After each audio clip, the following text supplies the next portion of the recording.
Bismillahirrahmanirrahim. Assalamualaikum warahmatullahi wabarakatuh. Alhamdulillahi rabbil alamin. Wassalatu wassalamu ala asyrafil anbiya'i wal mursalin. Wa ala alihi wa ashabihi wa man ittaba'a hudahu ila yaumiddin. Amma ba'd. Bapak-bapak dan ibu-ibu, ikhwan dan akhwat, saudara-saudari sekalian yang dirahmati Allah. Mari kita bersyukur kepada Allah Subhanahu wa taala yang pada pagi hari ini masih memberikan kepada kita taufik melalui kudrah dan inayahnya sehingga kita bisa kembali hadir berkumpul dalam majlis virtual dalam rangka mempelajari tadabbur Al-Quran, Al-Quranul Karim insyaallah. Mudah-mudahan kita semua dalam keadaan sehat walafiat dan senantiasa dalam ridho Allah Subhanahu wa taala. Salawat beserta salam kita doakan untuk uswah dan qudwah kita, suri tauladan kita Nabi Muhammad sallallahu alaihi wasallam. Demikian juga untuk keluarganya dan para sahabatnya ila yaumil qiyamah. Bapak dan Ibu, ikhwan dan akhwat yang saya muliakan, pertama saya mohon maaf karena pada hari ini terlambat, karena memang waktu sholat subuh di tempat saya tinggal di Padang cukup telat ya, baru selesai itu 6 kurang 5 menit, selesai salam. Nah, kemudian ketika keluar ada beberapa jamaah yang berurusan, sehingga mohon maaf jadi terlambat kita mulai. Baiklah Bapak dan Ibu, kita insya Allah akan masuk kepada tadabbur Al-Quran pada pagi hari ini, membahas surah Al-Maidah. Baiklah Bapak dan Ibu, kita akan masuk kepada tadabbur daripada ayat-ayat yang tadi telah kita dengarkan. Surah Al-Maidah ayat 24 sampai ayat 31. Sebelum kita masuk kepada tadabbur ayat yang 24, kita lihat kembali di ayat ya yang sebelumnya. Di ayat dimulai dari ayat eh, 20 ya sampai ayat 23 yang kita tadabburi di pekan yang lalu. Ayat-ayat tersebut bercerita tentang bagaimana dialog Nabi Musa dengan kaumnya, perintah Nabi Musa kepada kaumnya untuk masuk ke dalam Al-Ardul Muqaddasah, ya, yaitu negeri Palestina, negeri Ilya, tempat di mana ada Baitul Maqdis sekarang ini, yang telah Allah janjikan untuk mereka. Tapi apa yang terjadi? Orang-orang Bani Israel, pengikut Nabi Musa ini, menolak untuk masuk sana, karena mereka mengatakan di situ ada kaum Jabbariyun, kaum menjabbarin, ya, raksasa-raksasa yang ukurannya memang luar biasa besar ya.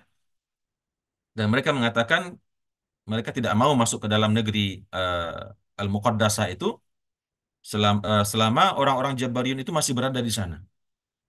Maka setelah itu tampillah dua orang pemuda dari kalangan Bani Israel ya, dari 12 orang kepala kelompok tersebut, yaitu yang bernama Yusha bin Nun dan Kalib bin Yafana ya.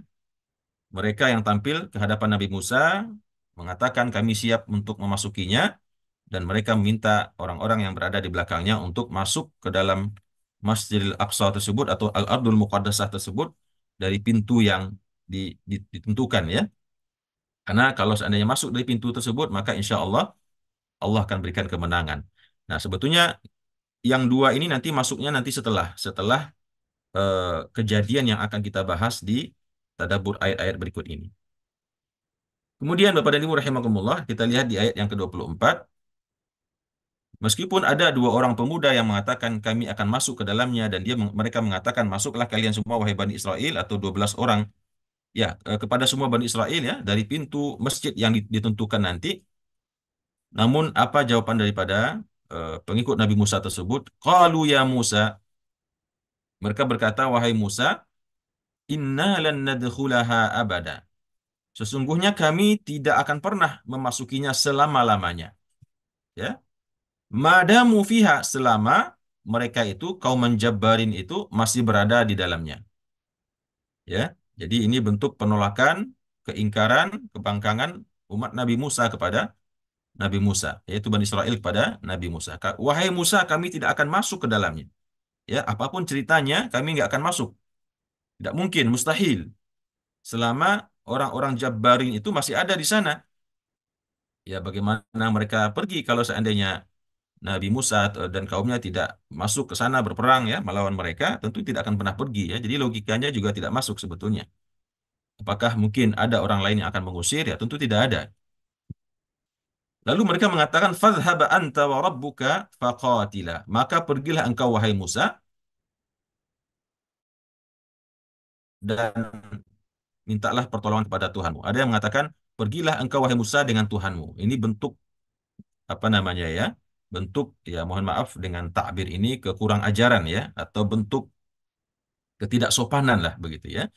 Eh, Umat Nabi Musa ini kepada Nabi Allah. Mereka mengatakan, pergi sajalah engkau wahai Musa dengan Tuhanmu itu, faqatila dan berperanglah kalian berdua. Ya, faqatila inna hahuna qa'idun. Berperanglah engkau wahai Musa dengan Tuhanmu itu, ya padahal Tuhannya mereka juga ya. Mereka mengatakan inna hahuna qa'idun. Sesungguhnya kami di sini pengennya duduk-duduk saja gitu.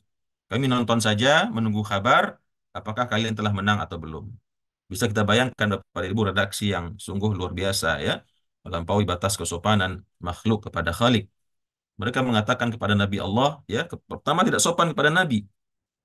Kemudian yang kedua lebih tidak sopan lagi kepada Khalik, itu Allah Subhanahu wa taala dengan mengatakan kepada Nabi Musa, "Pergi sajalah engkau wahai Musa dan begitu juga dengan Tuhanmu." Ya. Faqatila dan berperanglah kalian berdua, wahai Musa dan Tuhan engkau, inna hahuna qa'idun. Kita bisa bayangkan ya betapa waqahah. Waqahah itu ya mohon maaf tadi sudah kita sampaikan ya, tidak sopan, kurang ajar, songong dan seterusnya umat Nabi Musa ini kepada Nabi Musa, Bani Israel ini. Mendengar ucapan mereka tersebut, Bapak dan Ibu rahimakumullah, apa jawaban Nabi Musa alaihissalam? Qala Rabbi, berkatalah Nabi Musa, Rabbi, ya Tuhanku, wahai Allah, inni la amliku illa nafsi wa akhi. Saya tidak memiliki kekuasaan untuk memberikan hidayah kepada mereka, untuk memaksa mereka mengikuti perintahku, untuk memaksa mereka menjalankan apa yang aku perintahkan sesuai dengan syariatmu. Ya, inilah amliku. Saya tidak punya kecuali nafsi wa akhi. Saya hanya bisa menguasai diri saya sendiri dan saudara saya itu Nabi Harun alaihi salam. Adapun orang-orang Bani Israel ini ya Allah, ya, sudah kehabisan eh, cara Nabi Musa alaihissalam, sudah kehabisan bahasa, sudah kehabisan apa namanya solusi ya, bagaimana supaya kaumnya ini menjadi kaum yang patuh, tunduk dan taat kepada Nabi Musa alaihissalam.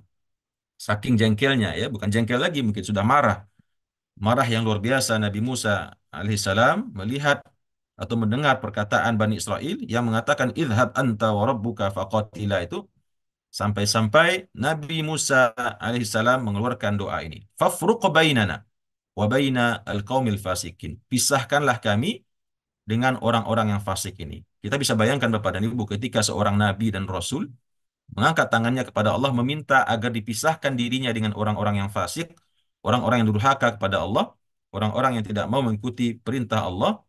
Nah, tentu sang nabi telah berlepas diri kaumnya tersebut. Artinya minta diturunkan siksaan, dihukum, ya diberikan peringatan setidaknya oleh Allah Subhanahu wa taala.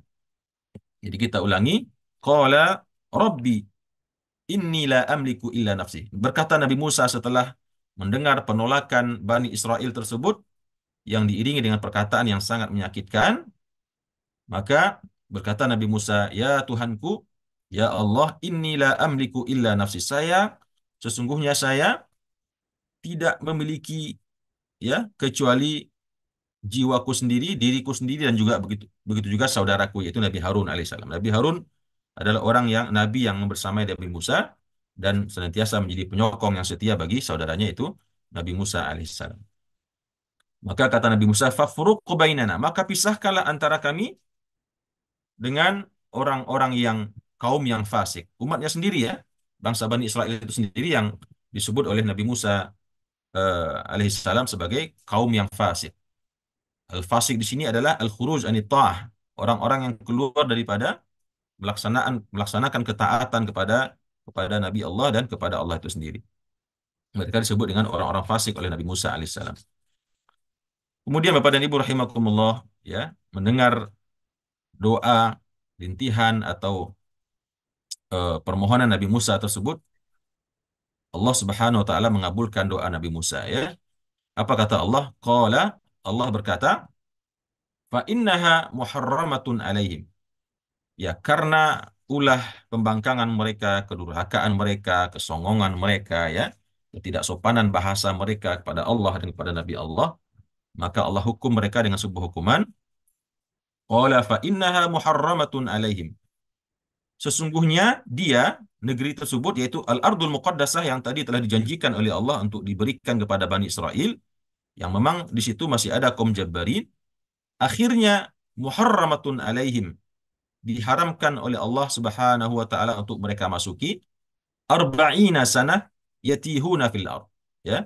Diharamkan selama 40 tahun. Nah, di sini memang sedikit ada polemik ya dalam menerjemahkan kalimat arba'ina sanah ini, apakah diharamkan selama 40 tahun atau selama 40 tahun mereka tersesat dalam keadaan kebingungan di negeri Sinai tersebut. Ada yang mengatakan angka 40 ini kembali kepada diharamkannya Al-Ardul Muqaddasah dari mereka selama 40 tahun. Ada yang mengatakan angka 40 ini kembali kepada keadaan mereka yang dalam keadaan bingung di negeri Sinai, yaitu sebelum masuk ke negeri Al-Ardul Muqaddasah tadi.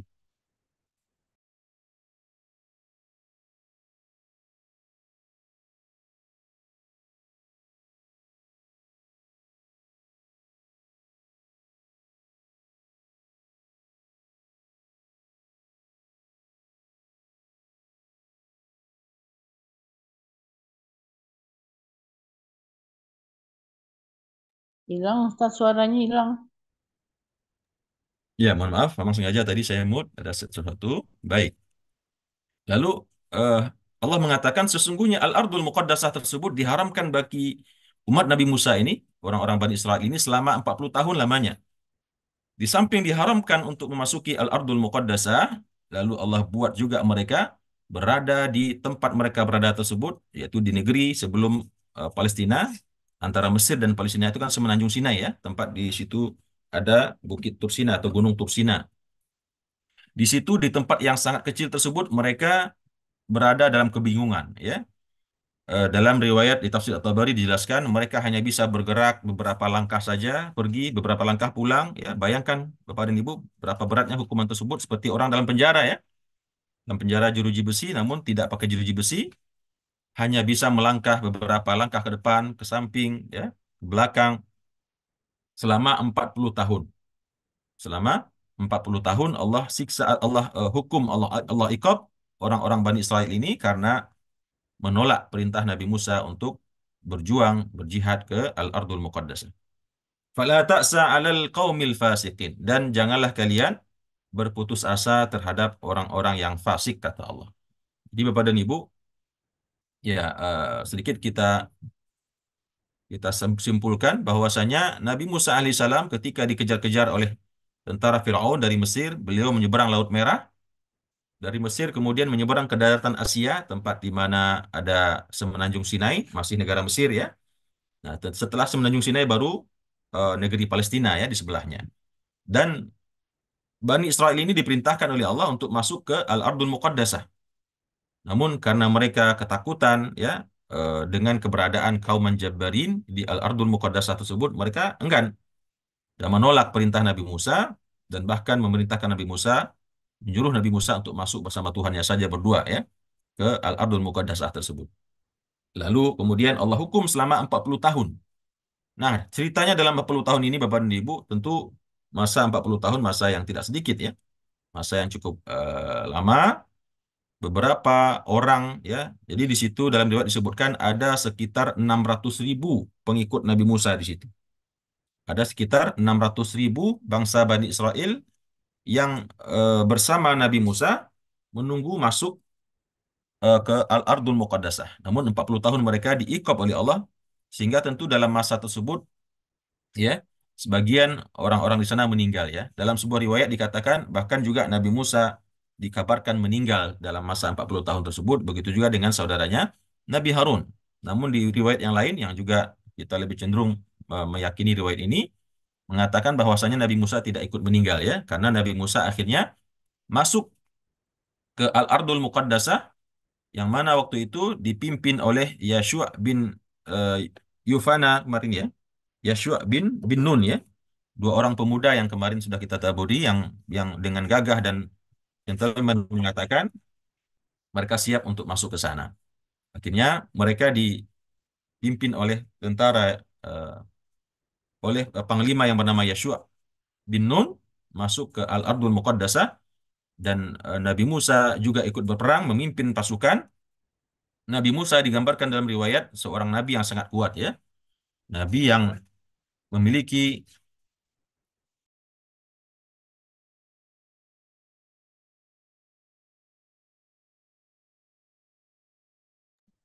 seorang nabi yang sangat kuat, eh, yang beliau bisa mengangkat batu yang sangat besar yang hanya bisa diangkat oleh 30 orang laki-laki perkasa ya. Bahkan dalam riwayat juga disebutkan Nabi Musa yang akhirnya membunuh pimpinan kaum Jabbarin yang tingginya itu disebutkan dalam riwayat setinggi 60 hasta, 60 apa namanya ya, 60 lengan ya. Bisa kita hitung mungkin setinggi atau dua kali pohon kelapa mungkin barangkali Bapak dan Ibu. Sedangkan Nabi Musa sendiri tingginya sekitar 10 hasta ya. 10 hasta barangkali sekitar 2 meter lebih atau hampir 3 meter mungkin ya.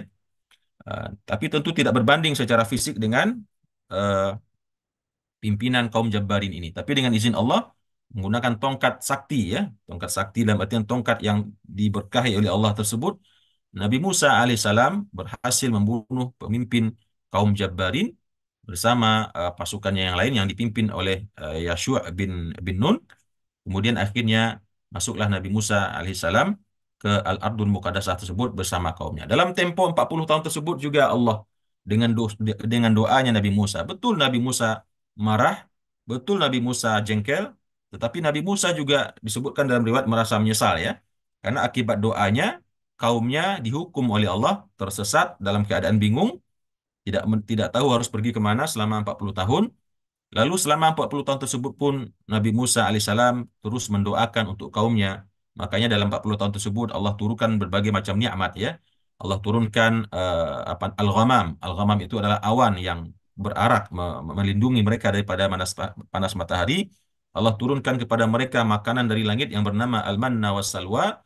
Allah berikan juga dalam masa 40 tahun tersebut mukjizat Nabi Musa yang lain yaitu diberikannya kepada mereka air minum ya dari batu yang dipukul oleh tongkat Nabi Musa alaihissalam. Ya, demikian Masya Allah ya, selama Nabiullah masih membersamai kaumnya, maka akan barang pasti adalah nikmat Allah, rahmat Allah, perlindungan Allah, maghfirah Allah pasti akan senantiasa Allah turunkan untuk nabinya dan untuk kaumnya. Kemudian Bapak dan Ibu rahimakumullah, di ayat yang berikutnya kita berpindah kepada kisah yang baru ya. Kisah tadi selesai di ayat yang 26, kisah tentang Bani Israel bersama Nabi Musa alaihissalam yang dihukum oleh Allah tersesat di Sinai ya, selama 40 tahun di Jabal Tur Sina sebelum mereka memasuki Al-Ardul Muqaddasah. Kemudian di ayat yang 27, Bapak dan Ibu rahimakumullah, Allah Subhanahu wa taala memerintahkan nabinya Nabi Muhammad sallallahu alaihi wasallam untuk membacakan, menceritakan ya kepada ahlul kitab yang ada di Madinah. Ahlul kitab yang ada di Madinah yang terdiri dari orang Yahudi dan orang Nasrani tersebut, watslu alaihim, dan bacakanlah kepada mereka. Mereka ini kembali kepada ahlul kitab ya. Apa yang dibacakan kepada mereka? Naba abnai Adam, berita. Naba ya. Kalau naba itu berarti suatu berita yang sangat otentik, suatu berita yang sangat meyakinkan. Berbeda dengan kabar biasa ya. Jadi kejadian yang diceritakan oleh Allah adalah naba. Naba abnai Adam. Berita tentang dua orang anak Nabi Adam bil haq dengan benar. Ya, dengan benar di sini maksudnya adalah bisa jadi kepada berita tersebut adalah berita yang benar atau bisa jadi maksudnya adalah ceritakan dengan kebenaran. Ceritakan dengan kebenaran tanpa ditambah-tambah, tanpa dikurangi, wahai Muhammad sallallahu alaihi wasallam, cerita atau naba tentang dua orang putra Nabi Adam alaihissalam, yaitu Qabil dan Habil, ya. Idz qarraba qurbanan. Tatkala keduanya Habil dan Qabil ini mempersembahkan kurban mereka masing-masing, ya. Jadi Bapak dan Ibu, sebelumnya kita ceritakan sedikit histori atau latar belakang daripada perintah untuk berkurban ini. Seperti kita mungkin sudah banyak mendengar selama ini Bapak dan Ibu, Nabi Adam alaihissalam, ya,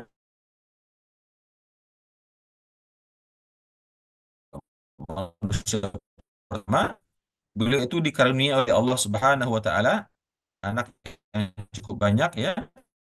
Meski ini semua yang kita sebut ini bersumber juga dan besar dari berita Israiliyat ya. Berita-berita Israiliyat yang oleh Rasulullah SAW mengatakan jangan dipercaya 100% dan juga jangan ditolak ya.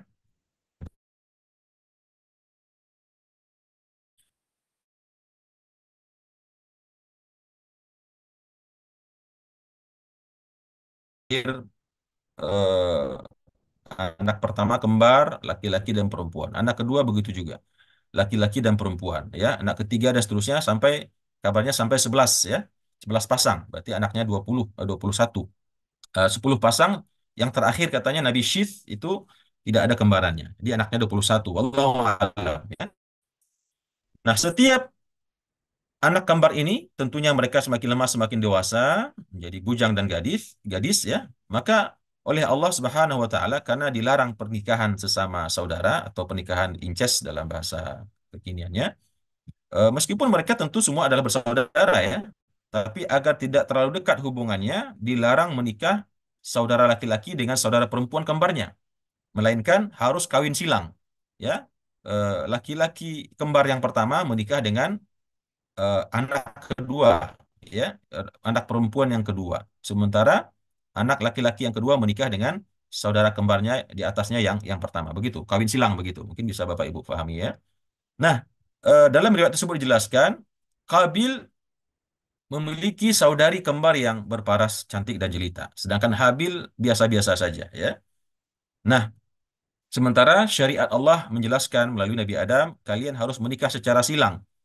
Kabil harus menikah dengan saudarinya Habil, sementara Habil harus menikah dengan saudarinya Kabil. Ya, cuman masalahnya eh, saudarinya Habil ini tidak berparas cantik, ya, sementara saudarinya Kabil berparas cantik. Nah, melihat keputusan tersebut, Kabil tidak restu, tidak ridho, ya, tidak senang, karena dia ingin mendapatkan yang cantik, yaitu saudari kembarnya sendiri. Lalu akhirnya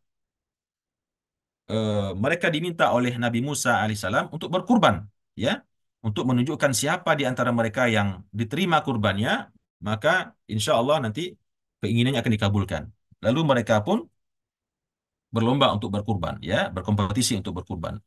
Kabil adalah seorang petani, dia memiliki area pertanian, sedangkan Habil adalah seorang peternak. Begitu diperintahkan untuk berkurban, maka si Kabil mencari dedaunan yang sudah busuk, yang sudah kering dan sudah busuk, lalu dia persembahkan ke atas bukit ya.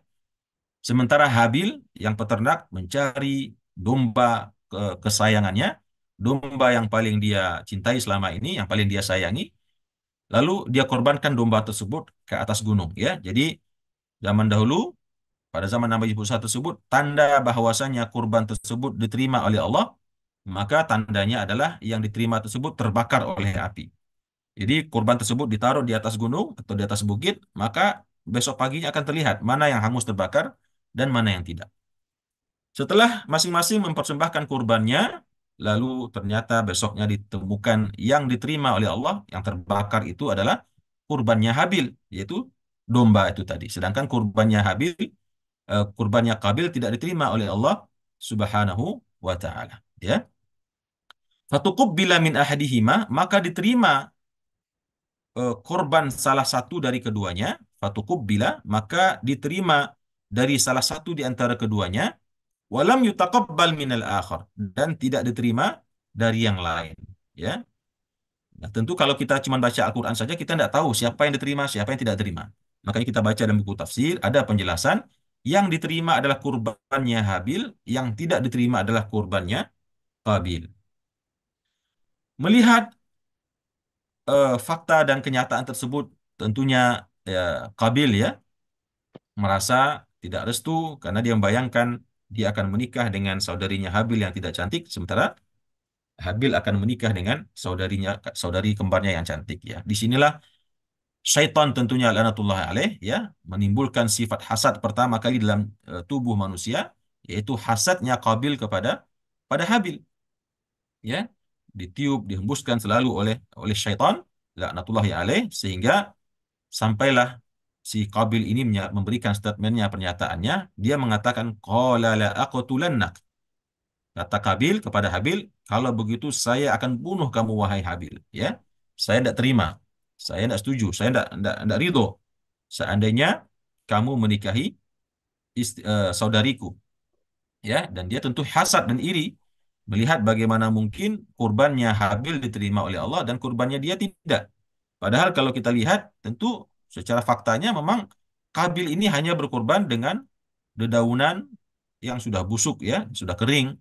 Sedangkan Habil berkurban dengan domba yang paling terbaik yang dia miliki. Ya, pantas ya.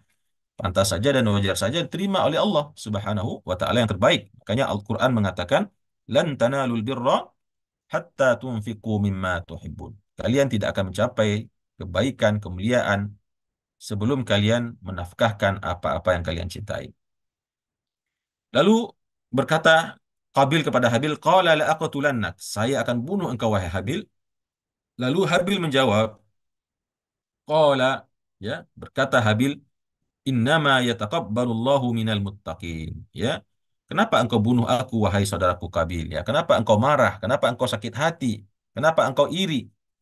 Innama yataqabbalullahu minal muttaqin. Sesungguhnya yang Allah terima itu, yang diterima oleh Allah kurbannya itu, yaitu yang diberikan oleh orang-orang yang bertakwa.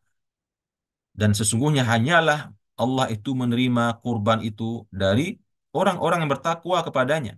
Bertakwa di sini kalau kita kaitkan dengan konteks kurban dan apa yang diberikan oleh Habil, maka minal muttaqin di sini, ya, di samping maksudnya adalah orang yang takut kepada Allah, menunaikan perintah Allah, menjauhi larangannya. Namun ada yang lebih dari itu, muttaqin adalah orang yang sampai kepada level mempersembahkan kepada agama, ya, kepada Allah tentunya, apa-apa harta benda terbaik yang dia miliki. Ya, apa-apa benda-benda terbaik, harta terbaik yang pada dasarnya itu adalah hartanya Allah juga yang dia persembahkan untuk Allah dan agama Allah dan orang-orang yang berjihad dan berjuang di jalan Allah. Sebagaimana kata Habil, "Innama yataqabbalullahu minal muttaqin." Kalau engkau mau membunuhku, ya, kenapa demikian? Kenapa sampai kamu harus membunuhku? Ya, padahal engkau tahu Allah itu hanya menerima daripada orang-orang yang muttaqin. Ya, apa maksud orang muttaqin di sini? Kalau dikaitkan dengan konteks penerimaan kurbannya Habil, maka muttaqin di sini adalah yaitu orang yang mampu memberikan, mengorbankan hal yang terbaik yang dia miliki untuk mendapat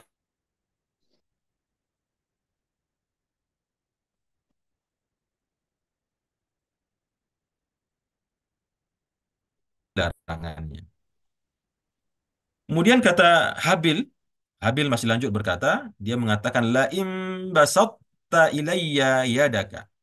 Sungguh jika engkau membentangkan, ya, sungguh jika engkau membentangkan tanganmu kepadaku, kalau engkau menghunuskan pisaumu, ya, ayun pedangmu kepadaku atau apapun caranya, la im basatta ilayya yadaka litaqtulani, dalam rangka untuk membunuhku.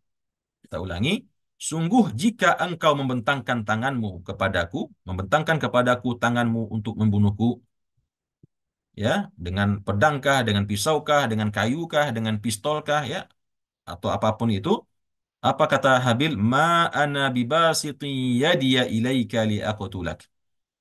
Maka saya tidak akan membentangkan tanganku kepada engkau untuk membunuhmu. Nah, di sini perlu penjelasan Bapak dan Ibu, karena mungkin kalau kita tidak jelaskan, ada yang memahami, oh kalau begitu, kalau datang maling ke rumah, datang perampok ke rumah ingin membunuh kita, kita tinggal menyerah diri saja. Tidak perlu melawan sebagaimana yang dilakukan oleh Habil. Di samping memang ada hadis yang mengatakan, al-qatil wal maqtul finnar. Orang yang membunuh dan orang yang terbunuh, kedua-duanya sama-sama masuk masuk neraka. Nah, ini perlu kita jelaskan Bapak dan Ibu. Yang pertama, maksud daripada kalimat Habil yang mengatakan ma ana bibasiti yadiya ilaika liaqtulak. Kalau engkau membentangkan tanganmu kepadaku untuk membunuhku wahai saudaraku Kabil, maka aku tidak akan pernah membentangkan tanganmu kepada engkau untuk membunuhmu. Artinya apa? Bukan berarti dia tidak melawan. Dia tidak akan melakukan hal yang serupa, begitu maksudnya. Kalau bisa dia menghindar, ya. Kalau bisa dia menangkis begitu. Ya, kalau bisa dia menahan. Dia tidak akan membalas dengan membunuh sampai membunuh, tidak. Kalau bisa dia lari, ya. Kalau bisa dia lari, ya, bersembunyi. Artinya apa? Habil tahu membunuh itu adalah perbuatan yang hina, ya. Membunuh, baik yang membunuh dan yang terbunuh, dua-duanya pasti akan masuk neraka kalau dua-duanya saling berusaha untuk membunuh. Maka yang bisa dilakukan adalah menghindar, bela diri, ya, menangkis begitu, menahan atau berpindah, ya, melarikan diri sehingga tidak terjadi pertumpahan darah tersebut, ya, apapun itu dengan segala cara supaya tidak terjadi pembunuhan tersebut. Ma ana bibasitun yadiya ilaika liaqtulak. Saya tidak akan membentangkan tanganku kepada engkau untuk membunuhmu. Inni akhafullah. Sesungguhnya aku takut kepada Allah, Rabbal Alamin, Tuhan semesta alam. Nah, mungkin ada beberapa hukum fikih yang bisa kita jelaskan di sini, Bapak dan Ibu. Apakah kalau seandainya ada orang datang menghunuskan pisau pedangnya pada kita, ya, kemudian kita membiarkan begitu saja, ya, kita berpangku tangan, ya, tentu tidak boleh. Kita harus membela diri, menghindar, mengelak, menangkis, ya, semampu kita. Tapi kalau sudah terpojok dan kira-kira memang kita akan dibunuh, maka pada saat itu kita harus melumpuhkan. Kalau bisa dilumpuhkan, maka tentu lebih baik, ya. Tapi kalau tidak bisa dilumpuhkan dan terpaksa harus menghentikannya dengan menghilangkan nyawanya, ya, jatuhnya kita adalah membela diri kita. Karena hadis lain yang mengatakan mangkutila duna ardihi wa malihi fahuwa syahid.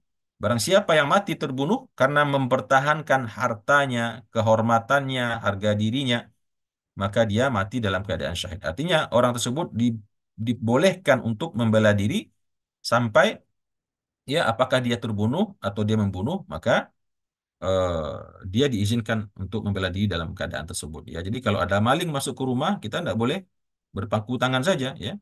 Kalau memang harus duel, ya terpaksa duel, sudah, ya. Tapi tentu kita tidak berusaha membunuh dari awal. Kalau bisa cuma dilumpuhkan, ya, dan seterusnya. Inni uridu an tabu'a bi ismi.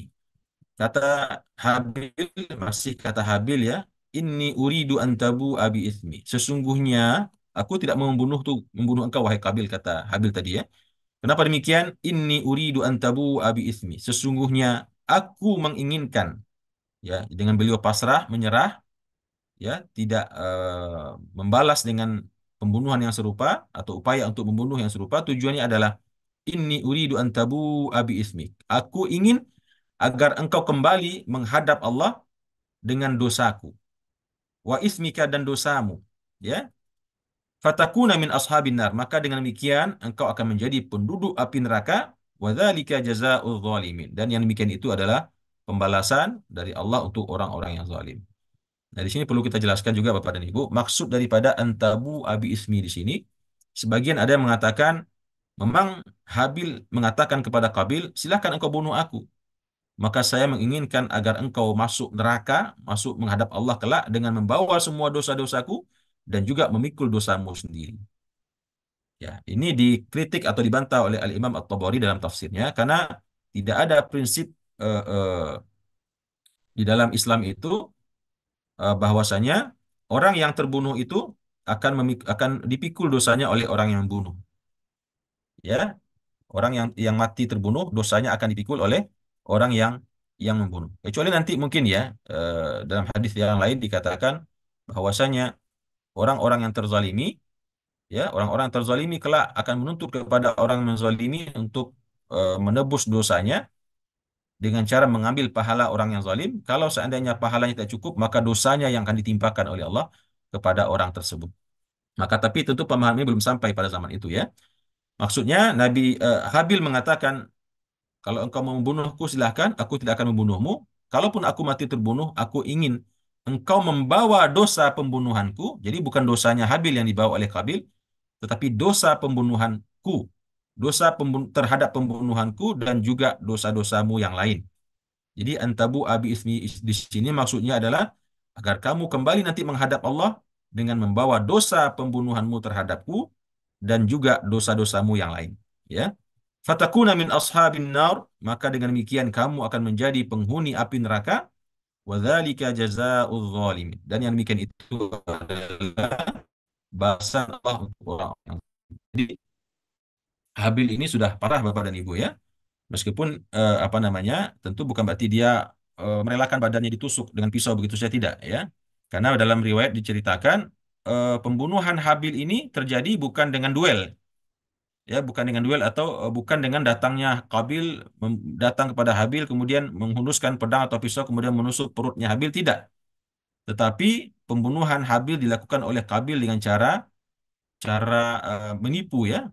Ketika dia melihat Habil ini sedang tidur dan dia melihat di dekat Habil tidur itu ada batu besar, kemudian dia gelindingkan batu tersebut sehingga menimpa kepala Habil dan hancur kepala Habil. Nah, disitulah matinya Habil. Jadi Habil pun tentu tidak sadar dia akan dibunuh, ya. Kalau seandainya Kabil datang sekonyong-konyong membawa pisau, mungkin Kabil akan mengelak, ya. Habil akan mengelak, akan menangkis atau apa namanya, menghindar begitu, ya, dan tidak menyerah begitu saja. Tapi dalam riwayat dijelaskan pembunuhannya dilakukan dengan cara Kabil menggelindingkan batu ke kepalanya Habil sampai Habil menjumpai ajalnya. Lalu Bapak dan Ibu rahimakumullah, mendengar ucapan Habil, ya, bukannya si Kabil ini semakin sadar, bukannya dia menyesal dan taubat, ya, karena sudah mengatakan akan membunuh saudara kandungnya. Namun yang terjadi adalah fatawwa'at lahu nafsuhu qatla akhihi. Maka dirinya, hawa nafsunya memudahkannya untuk membunuh saudaranya. Artinya apa? Hawa nafsunya yang tentunya ditunggangi oleh iblis, setan, ya, dihembuskan oleh setan, bunuh itu saudaramu, ya. Maka akhirnya faqatalahu. Akhirnya Qabil membunuh saudaranya Habil. Fa asbaha minal khasirin. Maka jadilah si Qabil ini menjadi orang-orang yang merugi. Kenapa merugi? Karena terusir daripada rahmatnya Allah Subhanahu wa taala, menjadi orang yang merugi. Karena seperti dikatakan oleh Rasulullah SAW dalam hadis, tidak ada terjadi satupun pembunuhan manusia oleh manusia di atas dunia ini kecuali dosanya juga akan dipikul oleh si Qabil, ya. Karena dialah orang yang pertama kali membunuh dalam sejarah umat manusia, dia yang mencontohkan, maka setiap terjadi pembunuhan oleh umat manusia sesama manusia, maka dosanya itu juga ditimpakan kepada Qabil, ya. Berapa banyak Bapak Ibu, berapa juta sudah orang meninggal di dunia ini karena dibunuh. Berapa miliar barangkali, ya, sejak zaman dahulu sampai sekarang, maka semua dosa setiap orang yang terbunuh itu ditimpakan oleh Allah kepada Qabil. Fa asbaha minal khasirin, maka jadilah dia orang-orang yang merugi. Kemudian Bapak dan Ibu rahimakumullah, tentunya eh, setelah Qabil membunuh Habil, ya, dengan cara tadi digelindingkan batu akibat godaan nafsunya, ya, rasa irinya, rasa bencinya yang ditunggangi oleh iblis laknatullah alaih, dan kemudian dia membunuh saudaranya Habil. Maka setelah Habil menjadi jasad, ya, yang tidak bernyawa lagi, datanglah rasa khawatir, rasa takut daripada Qabil. Ya, di mana ini jasad akan dihilangkan, ya, karena pasti lambat laun Nabi Adam akan mengetahui peristiwa pembunuhan tersebut, sementara dia harus menghilangkan jasad saudaranya. Dan pada waktu itu belum ada dalam sejarah terjadi penguburan manusia di bawah dalam tanah, ya. Jadi penguburan, pemakaman manusia belum pernah terjadi, ya, karena memang belum ada manusia yang mati pada waktu itu. Lalu Allah ingin mengajarkan kepada manusia melalui Qabil bagaimana tata cara penyelenggaraan yang harus dilakukan terhadap mayat, ya. Faba'atsallahu ghuraban. Lalu Allah utuslah di hadapan Kabil itu seekor burung gagak. Ya, jadi dalam tafsir diceritakan dia melihat dua ekor burung gagak berantem atau berkelahi, ya, saling cakar-cakaran. Eh, Lalu salah satunya jatuh tewas, ya, tewas. Kemudian di situ Allah perlihatkan kepada Kabil bagaimana cara burung gagak tersebut untuk menguburkan atau memakamkan lawannya tadi yang telah mati itu. Faba'atsallahu ghuraban. Allah utus seekor burung gagak yabhatsu fil ardi, yang mencari-cari di atas tanah, ya. Yabhatsu fil ardi di sini maksudnya menggali, ya, mengais. Mengais tanah sampai berlubang perlahan-lahan, liyuriyahu kaifa yuwari sawata akhi, agar Allah memperlihatkan kepada Qabil bagaimana cara dia mengubur mayat saudara kandungnya, ya.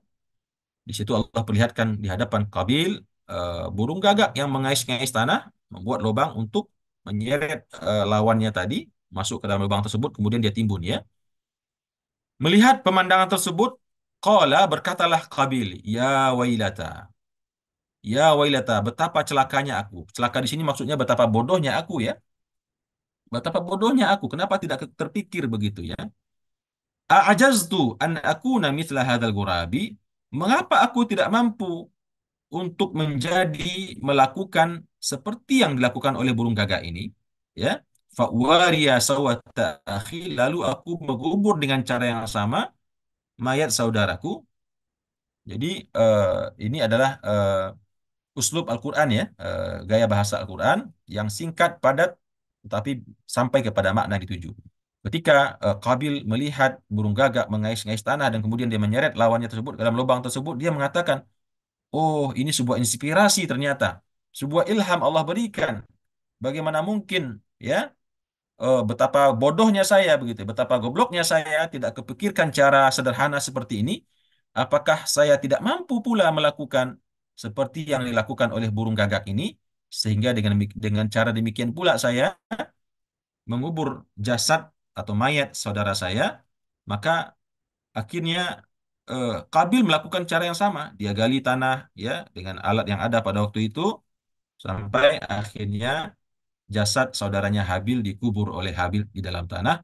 Lalu fa'asbaha minan nadimin ya. Maka setelah jasad saudaranya Habil terbujur di dalam tanah ya, terkubur, maka jadilah si Qabil ini fa'asbaha minan nadimin. Dia merasakan menjadi orang-orang yang menyesal. Dia merasakan penyesalan sangat besar ya. Merasakan penyesalan yang sangat besar, namun nasi sudah menjadi bubur. Saudaranya sudah terbunuh ya, dan dia telah dimurkai oleh Allah Subhanahu wa taala. Nah, inilah sedikit Bapak dan Ibu panduan ya, panduan kita untuk memahami tadabbur ayat-ayat yang tadi telah kita bacakan di awal, kita dengarkan di awal, yang mana ayat-ayat ini membahas tentang di ayat yang pertama tentang keinginan atau perlawanan pembangkangan Musa kepada Nabi Musa yang mereka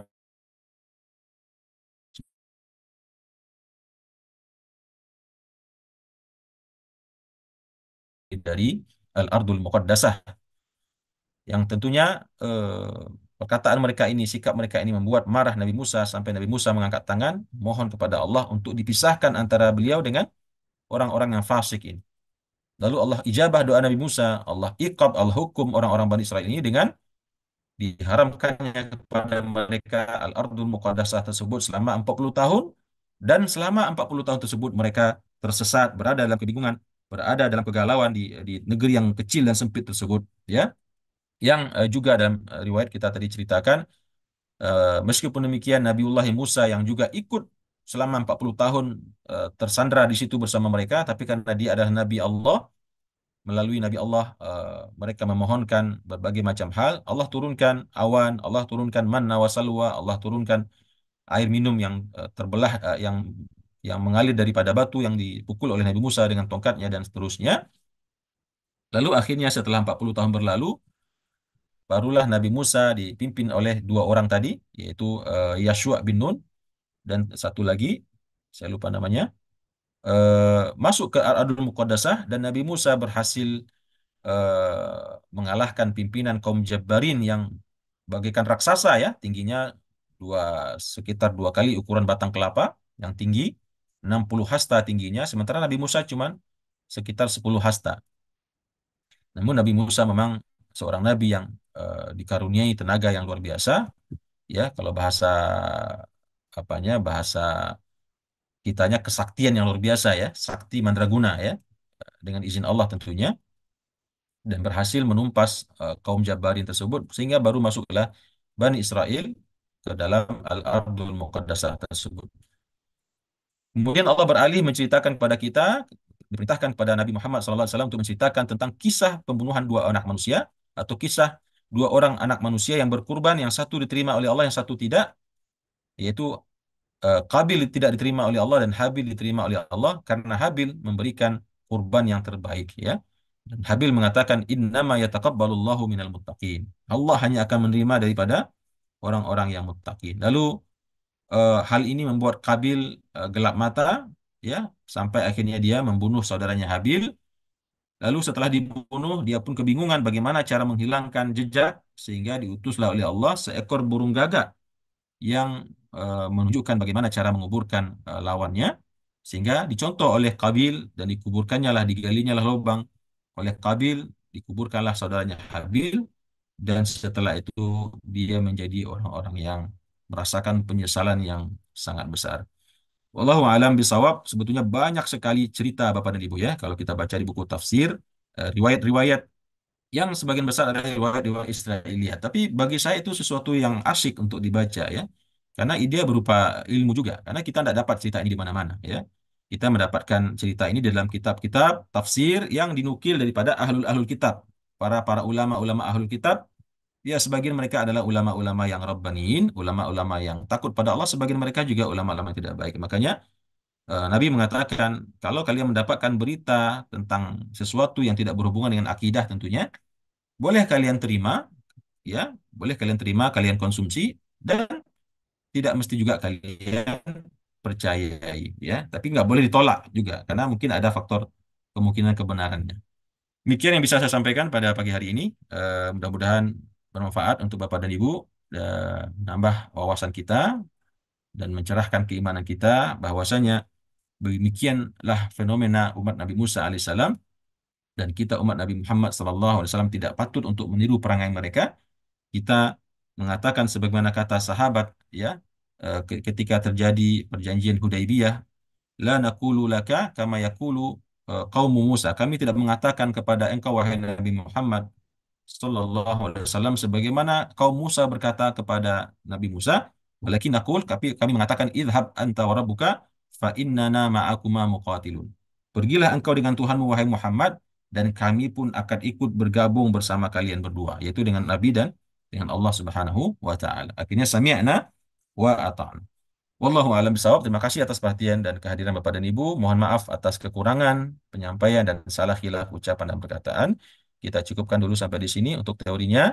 Kita lanjutkan dengan diskusi dan tanya jawab. Hadanallahu wa iyyakum ajma'in. Aqulu qouli hadza wa astaghfirullah li wa lakum. Wassalamualaikum warahmatullahi wabarakatuh.